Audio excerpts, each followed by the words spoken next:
postaram się krótko opowiedzieć o narzędziu zwanym PartyTown, który może być sposobem na wolno ładujące się strony.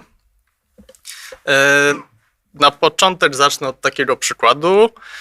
Pewnie wielu Was się spotkało z tym, że na stronach, które stawiamy, poza kodem, który my napisaliśmy, każą nam dorzucać skrypty typu Google Tag, Facebook Pixel, Intercom lub coś w tym rodzaju.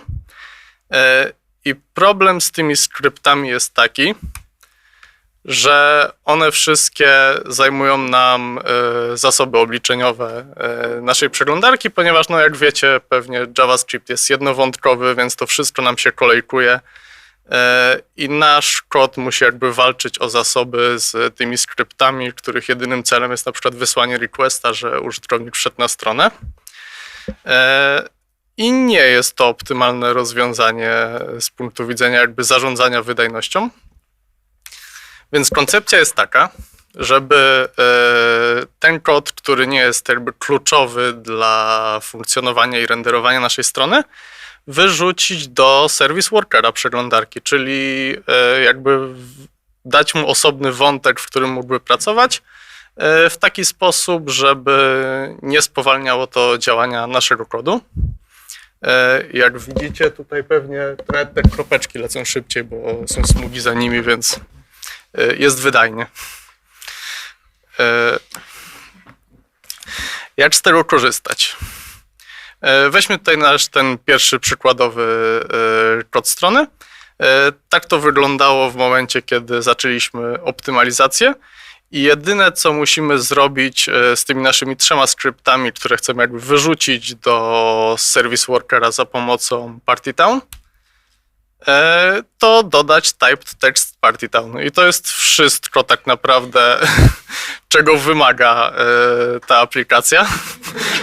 Tak, mógłbym na tym skończyć. Dziękuję. Będzie to wyglądało w ten sposób. I te 3 skrypty jakby zostaną już automatycznie przez PartyTown wyrzucone. Tylko co dociekliwi mogliby zapytać, czemu nie robimy tego w taki sposób. Czyli tutaj pojedynczo wrzucamy do service workerów te skrypty i teoretycznie one też powinny się wykonać w service workerze. Problem jest taki, że większość skryptów, które działają na naszej stronie, potrzebuje mieć dostęp do API przeglądarki. Czyli na przykład potrzebuje mieć dostęp do elementów domu, potrzebuje wysłać requesta lub coś takiego, gdzie API Service Workera jest mocno ograniczone. I tutaj pojawia się PartyTown.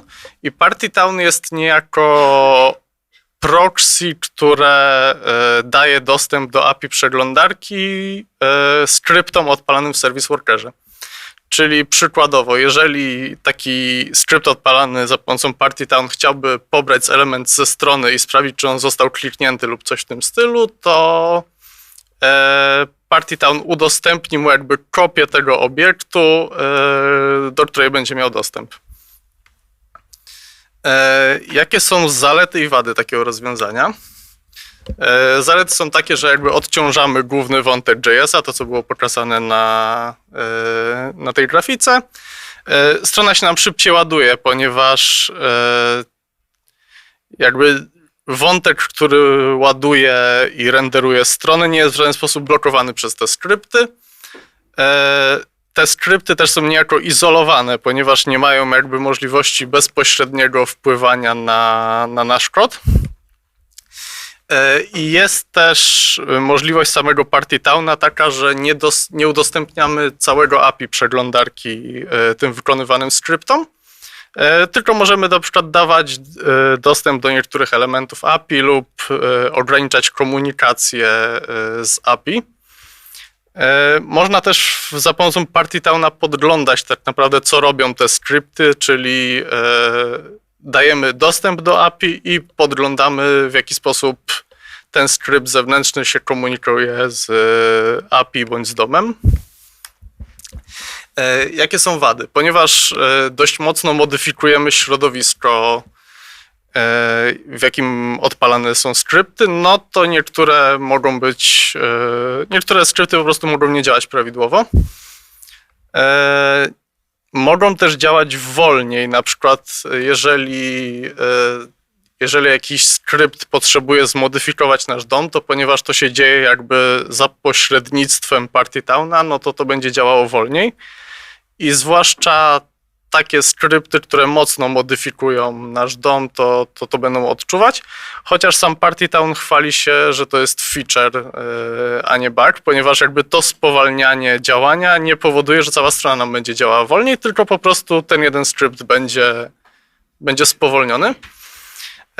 No i przez specyfikę tego, że jakby ten skrypt jest sandboxowany, powiedzmy, to takie rzeczy jak event.prevent default nie będą nam działały.